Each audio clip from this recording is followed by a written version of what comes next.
बिस्मिल्लाहिर्रहमानिर्रहीम। अस्सलाम वालेकुम दोस्तों, अगर आपके हाथों की लिटिल फिंगर और उसके साथ साथ जो आपकी रिंग फिंगर है इसके आधे हिस्से में और यहाँ से लेके आपकी कोहनी तक अगर आपको पेन फील होती है तो हो सकता है आपको अल्नर नर्व की इंट्रैपमेंट हो। मैं डॉक्टर हाफिज हसन महमूद आप तमाम लोगों को आज की वीडियो में खुशामदीद कहता हूँ। दोस्तों, आज की वीडियो में मैं आपको अल्नर नर्व की इंट्रैपमेंट के लिए या क्यूबिटल टनल सिंड्रोम के लिए वो बेहतरीन और आसान घरेलू एक्सरसाइज बताऊंगा जिनको फॉलो करके आप इजीली घर में बैठे बैठे अपनी इस बीमारी से निजात पा सकते हैं। दोस्तों, आज की वीडियो स्टार्ट करते हैं। तो सबसे पहले हम देखते हैं कि अल्नर नर्व क्या चीज़ है। अल्नर नर्व बेसिकली वो नर्व है जो कि हमारे C8 और T1 लेवल से निकलती है ब्रेकियल प्लेक्सस के जरिए, और उसका जो मीडियल कार्ड है वो आगे डिवाइड हो जाता है अल्नर नर्व में। यहाँ से ये ब्रेकियल प्लेक्सस निकलता है और ब्रेकियल प्लेक्सस आगे डिवाइड हो जाता है, उसका जो मीडियल कार्ड है वो डिवाइड हो जाता है अल्नर नर्व में, जो कि आपकी आर्म की मीडियल साइड से या अंदर वाली साइड से होती हुई ये एक क्यूबिटल कैनाल बनती है। एल्बो से वहां से निकलती निकलती आपकी अंदर वाली साइड से हाथों की जो छोटी उंगली है और साथ में जो रिंग फिंगर है उसको सप्लाई करती है। तो इसके साथ साथ मैं आपको बता दूं कि क्यूबिटल टनल क्या है। क्यूबिटल टनल बेसिकली ओलिकेरन प्रोसेस और उसके साथ साथ जो मीडियल एपिकंडाइल है इसके दरमियान में एक केनाल बनती है, इसे हम कहते हैं क्यूबिटल केनाल। अब दोस्तों, अल्नर नर्व 4 जगह से इंट्रैप हो सकती है। फर्स्ट ऑफ ऑल, जहां से ये निकल रही है यानी C8 या T1 लेवल से इंट्रैपमेंट आ सकती है। दूसरे नंबर पे अगर ब्रेकियल प्लेक्सस में कोई इंजरी है, स्पेशली उसके मीडियल कार्ड में इंजरी हो जाती है, तो अल्नर नर्व के डैमेज होने का खदशा होता है। और तीसरे नंबर पे जो क्यूबिटल केनाल है, जो मोस्ट कॉमन डिजीज है, बहुत से लोगों में ये पाई जाती है, क्यूबिटल केनाल में ये बेसिकली इंट्रैप हो जाती है। अल्नर नर्व इंट्रैपमेंट आती है एल्बो लेवल पे यानी क्यूबिटल केनाल के लेवल पे, उसे हम कहते हैं क्यूबिटल टनल सिंड्रोम। लेकिन अगर ये रिस्ट लेवल पे आ जाती है तो उसे हम कहते हैं गायंस टनल सिंड्रोम। तो दोस्तों, जो मोस्टली हमें मिलती है वो है क्यूबिटल केनाल सिंड्रोम, जिसकी वजह से हमें एल्बो से लेके लिटिल फिंगर और रिंग फिंगर तक सुनसनाहट, सुनपन या झुंझुनाहट या कमजोरी या दर्द फील होती है। तो आज की वीडियो में हम स्पेशली डिस्कस करेंगे क्यूबिटल टनल सिंड्रोम के लिए वो बेहतरीन एक्सरसाइजेज जिनको फॉलो करके आप इजीली घर में बैठे बैठे इसका इलाज कर सकते हैं। तो दोस्तों, अगर इसकी बात की जाए कि इसके साथ हमें किन सिम्टम्स का सामना करना पड़ता है, तो इसके लिए जो मोस्ट ऑफ द टाइम हमें डिफॉर्मिटीज मिलती हैं उसमें क्या होता है कि जो पेशेंट का हाथ है उसमें जो लिटिल फिंगर है उसकी वो इस तरह थोड़ी सी बाहर की तरफ चली जाती है यानी एबडक्शन में चली जाती है। तो इसे हम कहते हैं वार्टनबर्ग साइन। इसके साथ साथ हम एक और टेस्ट पेशेंट से परफॉर्म करवाते हैं, उसे हम कहते हैं फ्रोमेंट्स साइन। फ्रोमेंट साइन के लिए हम पेशेंट को कहते हैं कि वो किसी पेपर को इस तरह पकड़े और अपने अंगूठे की मदद से और फिंगर की मदद से इस तरह खींचे। लेकिन अगर उसको अल्नर नर्व की डिफॉर्मिटी है तो वो क्या करेगा, जब वो इस तरह पेपर को खींचेगा तो क्या होगा कि उसके जो थंब है वो इस तरह बेंडिंग में चला जाएगा यानी थंब उसका फ्लेक्शन में चला जाएगा। तो ये शो करता है कि उसको अल्नर नर्व की कहीं ना कहीं इंट्रैपमेंट है या उसको अल्नर नर्व उसकी अल्नर नर्व डैमेज है। इसी के साथ साथ हम एक तीसरा टेस्ट पेशेंट से परफॉर्म करवाते हैं, उसे हम कहते हैं टिनल साइन। वो बेसिकली हम जो क्यूबिटल केनाल है उसी लेवल पे हम इस तरह टैप करते हैं। जब अगर हम टैप करें, टैप करने से हमें एक इलेक्ट्रिसिटी सी पूरी बाजू में अगर फील हो तो वो भी ये शो करती है कि आपकी जो क्यूबिटल केनाल है उस लेवल पे अल्नर नर्व की इंट्रैपमेंट है। अब इसमें होता क्या है, बेसिकली जो क्यूबिटल केनाल पे रेटिनेकुलम होता है वो बेसिकली टाइट हो जाता है, जिसकी टाइटनेस की वजह से वो दबाव डालता है आपकी अल्नर नर्व पे, और जो अल्नर नर्व के सिम्टम्स हैं वो आपकी छोटी उंगली में और रिंग फिंगर में फील होना स्टार्ट हो जाते हैं। इसकी अगर काजिज की बात की जाए तो स्पेशली मोस्टली इसकी जो काजिज हैं वो आपकी डेली रूटीन की वर्किंग है। अगर आप एक टाइपिंग करते हैं तो टाइपिंग के दौरान आपकी अगर एल्बोज इस तरह हार्ड सरफेस पे रहती हैं या टेबल पे रहती हैं कंटिन्यूसली, तो जब लगातार इस पे स्ट्रेस पड़ता रहता है थोड़ा थोड़ा करके, तो उससे क्या होता है कि आपका जो रेटिनेकुलम है वो टाइट होना स्टार्ट हो जाता है और जो क्यूबिटल केनाल है उसमें नैरोइंग आना स्टार्ट हो जाती है, जो कि अल्टीमेटली जोर डालती है आपकी अल्नर नर्व पे, जो हमें अल्नर नर्व की इंट्रैपमेंट का सामना करना पड़ता है। इसी तरह वो लोग जिन्होंने ज्यादा देर कॉल पे बातें करने होती हैं या जिनकी वर्किंग ऐसी है कि उन्हें ज़्यादा कॉल्स सुनना पड़ती हैं, तो उस कंडीशन में भी क्या होता है कि आपकी एल्बो हमेशा इस तरह फ्लेक्शन में रहती है। फ्लेक्शन में रहने की वजह से आपकी जो अल्नर नर्व है या आपकी जो क्यूबिटल केनाल है उस पे फोर्स कंटिन्यूसली पड़ती है, तो जिसकी वजह से आपकी जो अल्नर नर्व है उसमें एंट्रैपमेंट आना स्टार्ट हो जाती है। इसी के साथ साथ जब हम रात को सोते हैं, सोते वक्त अगर हम इस तरह अपने हाथ को रखते हैं, अपनी अगर साइड लाइन पोजीशन में हम लेटें, तो साइड लाइन पोजीशन में रखते हुए जब हमारा ये हाथ इस तरह फ्लेक्शन में नीचे की तरफ रहता है, तो इस तरह कंटिन्यूसली रहने की वजह से भी हमें क्यूबिटल केनाल पे स्ट्रेस पड़ता है रेटिनैकुलम की टाइटनेस की वजह से, और जिसकी वजह से एट द एंड हमें अल्नर नर्व की इंट्रैपमेंट का सामना करना पड़ता है। अभी मैं आपको इसके लिए वो बेहतरीन एक्सरसाइज बताऊंगा जिनको फॉलो करके आप इजीली इसका घर में बैठे बैठे ट्रीटमेंट कर सकते हैं। क्यूबिटल टनल सिंड्रोम के लिए हम वो एक्सरसाइज परफॉर्म करेंगे जिसके साथ आपकी जो क्यूबिटल केनाल पे स्ट्रेस आ रहा है रेटिनैकुलम की टाइटनेस की वजह से वो कम हो जाए। तो उसके लिए हम सबसे पहले क्या करेंगे, आपने 2 से 3 मिनट के लिए अपने सारे रिस्ट फ्लेक्सर्स वाले एरिया या अपनी आर्म की जो अंदर वाली साइड है इस पे और स्पेशली क्यूबिटल केनाल पे आपने इस एरिया पे 2 मिनट के लिए इस तरह मसाज करना है।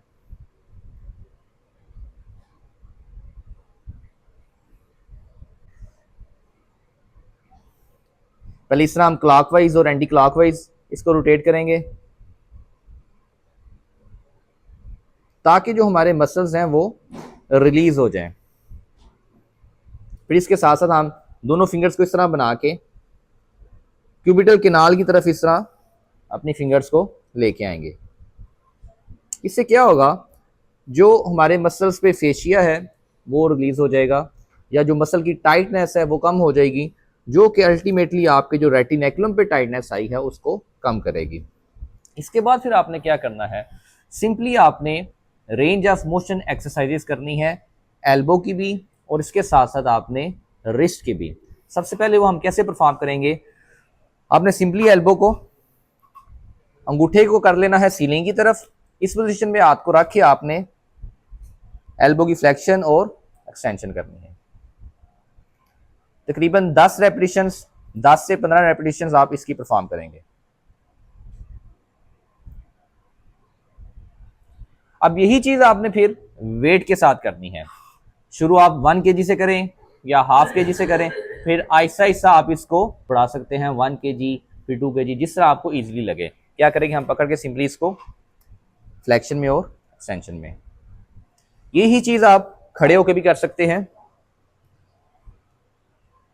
जिसमें आपकी एक्सटेंशन फुली होगी और फ्लेक्शन भी फुली होगी। तकरीबन 10 से 15 रेपिटेशन हम इस चीज की परफॉर्म करेंगे। फिर इसके बाद नेक्स्ट हमने रिस्ट की एक्सटेंशन और फ्लेक्शन परफॉर्म करनी है। तो उसके लिए हम क्या करेंगे, कोई भी पिलो को इस तरह के पिलो को या कोई टॉवल को रोल करके हम आगे इस तरह रख लेंगे और अपने हाथ को इस तरह आगे रखे तो हमने सिंपली रिस्ट की फ्लेक्शन और एक्सटेंशन परफॉर्म करनी है। तकरीबन इसकी भी हम 10 से 15 रेपिटेशन परफॉर्म करवाएंगे और फिर सेम वेट के साथ हम यही चीजें परफॉर्म करेंगे। 0.5 से स्टार्ट करेंगे, फिर आहिस्ता आहिस्ता जो आपको इजीली लगे हम उसको बढ़ाते जाएंगे। Extension, flexion, flexion, extension.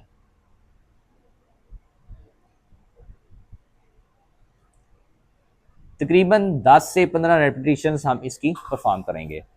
फिर इसके बाद नेक्स्ट हमने अपनी फोर आर्म की सुपिनेशन और प्रोनेशन परफॉर्म करवानी है। उसके लिए हम क्या करेंगे, सिंपली हाथ को इस तरह सीधा करेंगे, फिर इस तरह उल्टा करेंगे। 10 से 15 रेपिटेशंस हम इसकी परफॉर्म करेंगे। फिर यही चीज हमने वेट के साथ करनी है। वेट को पकड़ के हम इस तरह रोटेट करेंगे, 10 से 15 इसकी रेपिटेशन परफॉर्म करवाएंगे।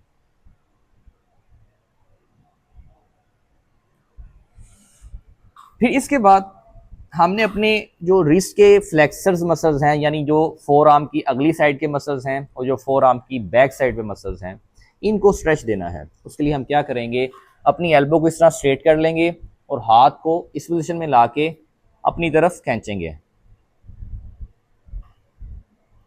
इस पोजीशन को हम 5 से 10 सेकंड के लिए होल्ड रखेंगे और तकरीबन 10 रेपिटेशंस परफॉर्म करवाएंगे।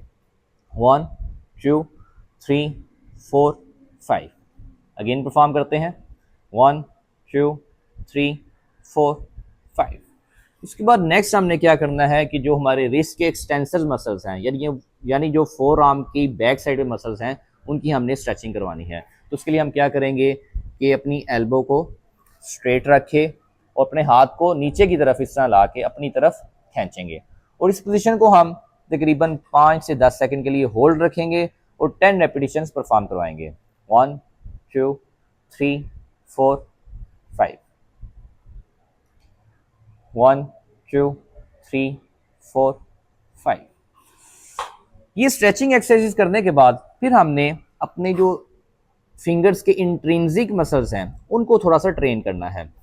उसको हम कैसे कर सकते हैं, थेराप्यूटी लेके या आपके पास जो क्ले मिलती है, चाइना क्ले होती है, उसको पकड़ के आप ये चीज़ें परफॉर्म कर सकते हैं। उसके लिए आपने क्या करना है, इस तरह इसको पकड़ के अपनी उंगलियों के साथ इसको ऐसे पिंच करना है 10-10 मरतबा हर एक फिंगर के साथ, फिर दूसरे फिंगर के साथ,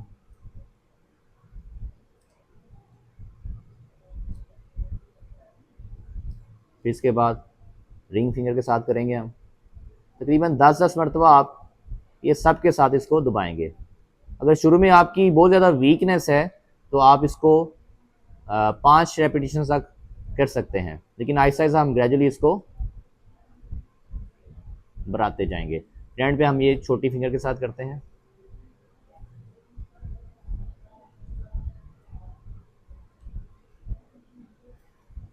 अब ये तो हमारे पास होगी कि जिसमें हमने एक एक फिंगर को टारगेट किया। अब इसी चीज़ को हमने क्या करना है कि सारी की सारी फिंगर्स को टारगेट करने के लिए हमने कोई भी ग्रिपर को यूज़ करना है। इस तरह ग्रिपर को पकड़ के हम क्या करेंगे, ज़ोर से उसको प्रेस करेंगे। जिससे क्या होगा कि हमारी जो ग्रिपिंग है वो बेहतर होगी और जो हाथों में वीकनेस आ रही है वो बेहतर होना स्टार्ट हो जाएगी। तो तकरीबन 10 से 15 रेपिटेशन हम इसकी भी परफॉर्म करेंगे। इस एक्सरसाइज में हमने क्या करना है कि हमने अपने जो फिंगर के एक्सटेंसर मसल्स हैं उनकी स्ट्रेंथनिंग करनी है। तो उसके लिए आप क्या करते हैं, सिंपली जो एक रबड़ होता है उसको भी यूज़ कर सकते हैं, या उसके साथ साथ ये एक एक्सटेंसर की ट्रेनिंग के लिए इस तरह के बैंड्स आते हैं वो यूज़ कर सकते हैं। तो उसके लिए आपने क्या करना है कि उंगलियों को इस तरह पोजिशन में ला के इस तरह ओपन करना है। इस पोजिशन को तकरीबन 5 सेकंड होल्ड रखना है, 1 2 3 4 5, 1 2 3 4 5। तकरीबन ये आपने 10 से 15 रेपिटेशन परफॉर्म करनी है। अब ये परफॉर्म करने के बाद आखिरी एक्सरसाइज और बड़ी इंपॉर्टेंट एक्सरसाइज जो आपने परफॉर्म करनी है वो है अल्नर नर्व की ग्लाइडिंग या उसकी फ्लॉसिंग।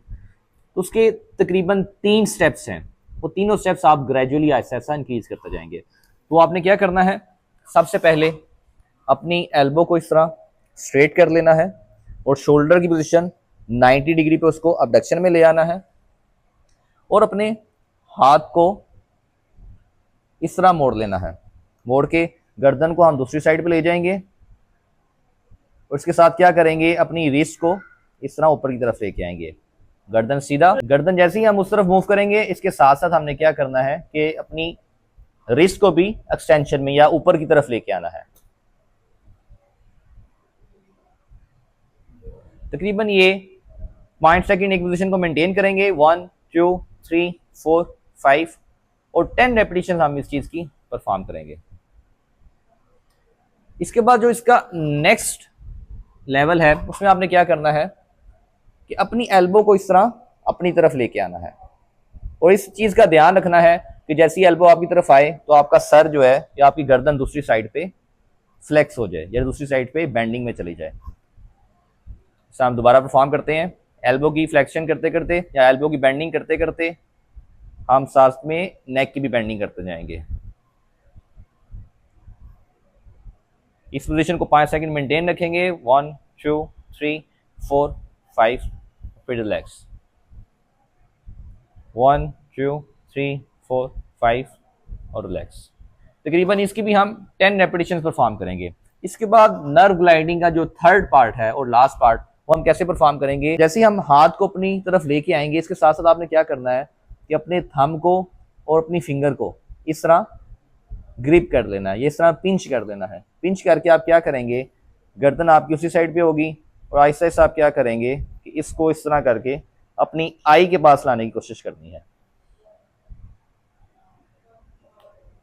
इस पोजीशन को 5 सेकंड मेंटेन रखेंगे। 1 2 3 4 5, फिर सीधा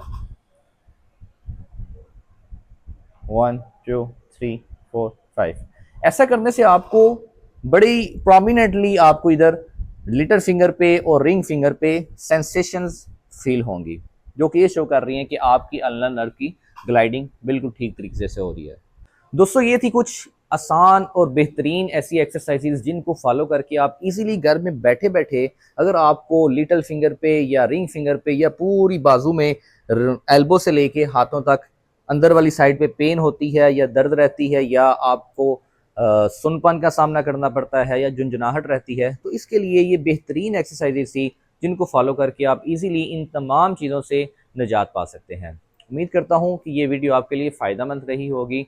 अगर आप चाहते हैं कि इसी तरह का कंटेंट आपको मिलता रहे तो इसके लिए आप हमारे चैनल को सब्सक्राइब कर दें, और ये वीडियो अच्छी लगे तो इसको लाजमी तौर पे शेयर करें उन लोगों के साथ जिनको इन सिम्टम्स का सामना है। और अगर आपको कोई इस वीडियो के रिलेटेड क्वेश्चन है तो आप मेरे से कमेंट सेक्शन में पूछ सकते हैं। इसी के साथ मुझे इजाज़त दीजिए। अल्लाह हाफिज़।